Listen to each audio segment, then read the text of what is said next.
Good morning to all the Cidebitas that are watching us now. Welcome to Cideb News. Today we are having a special transmission from Parque Fundidora. The topic to talk about is chemistry in certain aspects of life. To begin, we are going to talk about the contributions of chemistry in the medicine with our specialist, Daniela Contreras. Have you thought about the relation between chemistry and medicine? Well, nowadays the world is changing, and this is due to all the pollution caused by the human activities. For this reason and others, microorganisms such as bacteria, parasites, have learned how to fight against antibiotics. For this reason, synthetic drugs have been produced for a better control and prevention about the diseases.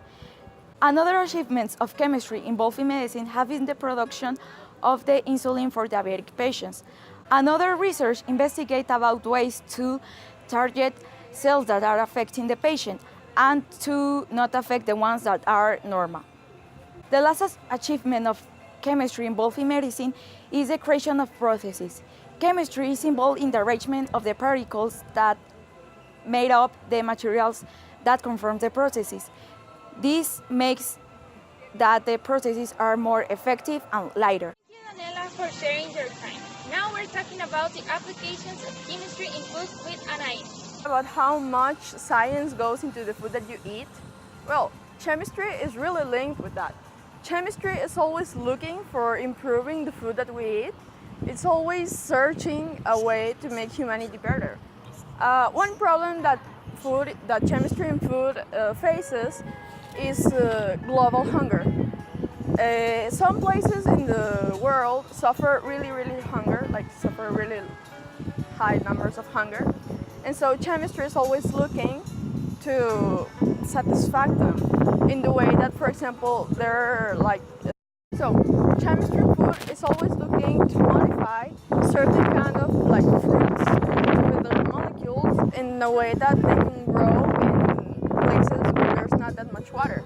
So people don't bother watering them, so normal if the weather is really hot or not humid at all. So this helps a lot because kids and grown-ups can eat from that kind of food. And it's a really good solution from the part of chemistry.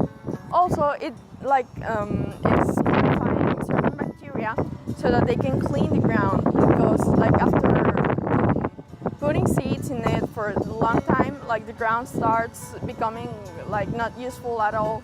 So certain bacteria and certain plants help it make fertile again. So it's really useful for that kind of things.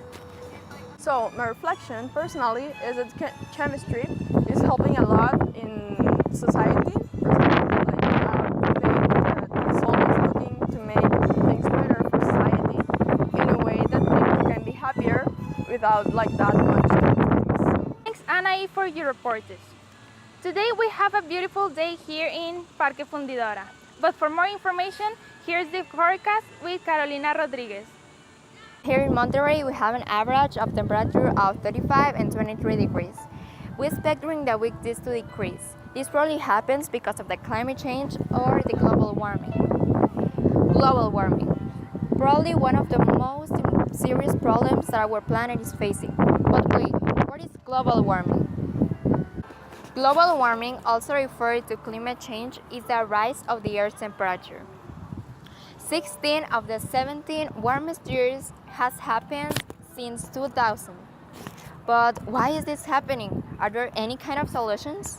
The major greenhouse gases are water vapor, carbon dioxide, methane, and ozone. Fossil burning has produced about 3/4 of the increase of carbon dioxide over the past 20 years. The rest is mostly land use, particularly forestation. In the course of 21st century, it is expected that the glaciers and snow covers continue melting. Recent projections suggest that as early as 2025 and 2030, the ice glaciers would be free of ice. Can you imagine that? There is only 8 years from now. We have only talked about the advantages of chemistry, but it also has its dark side. And one of the darkest sides of chemistry is in warfare. To more, let's go with Hugo Hinojosa.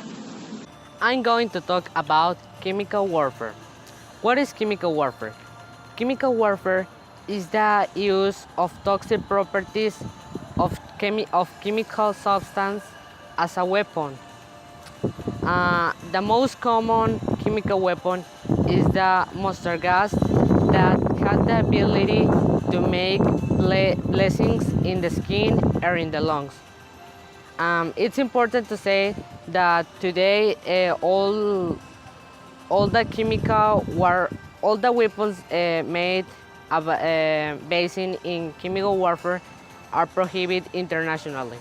That chemistry warfare is a wrong way to use the science because the objective of science is to help the society.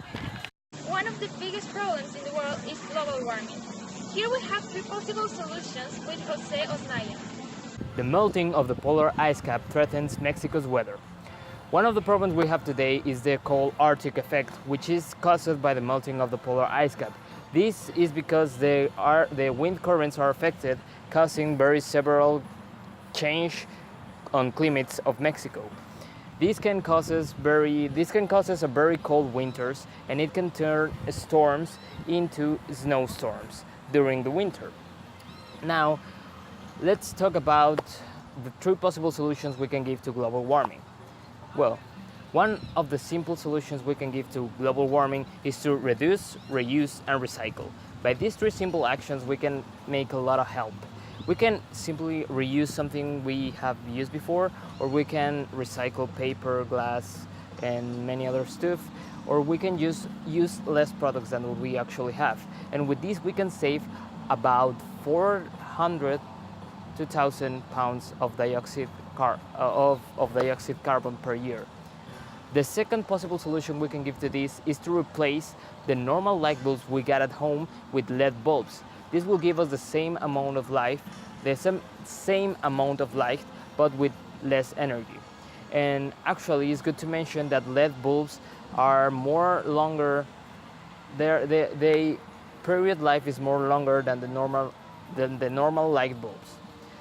The final and third solution to this problem will be the use of alternative energies. Yes, alternative energies are not very developed in the actual life. But if we invest in this type of energies, in a long way we can have cheaper energy than the one we have today.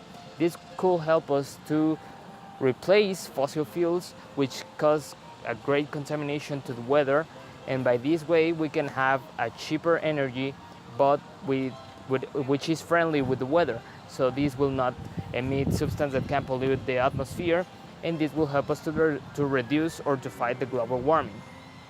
Now, I think it's up to you to choose the best solution you can give, and of course there are many more solutions out there, and it's good to you to be always learning and practicing this kind of things, because we have to remember that we just have one world, and at the end it is a problem that is affecting to us. So if we all contribute with a solution, it doesn't even matter how simple it looks, we can make a lot of help for everybody of us. With the previous information given by my colleagues, we can conclude that chemistry is found in many aspects of our daily life, but it's up to us to decide if we use it for good or for bad. My name is Belinda Danielle. See you in the next transmission.